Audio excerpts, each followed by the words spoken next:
Hello, good afternoon, and welcome to the grand launch of the 50th edition of the Metro Manila Film Festival. And this year is even more exciting because we are celebrating the golden era of MMFF.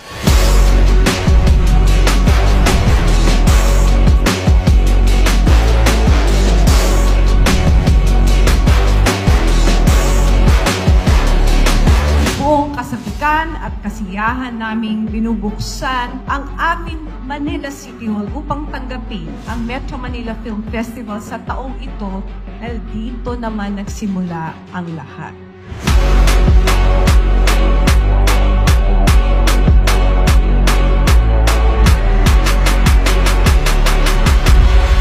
This is MMFF 50.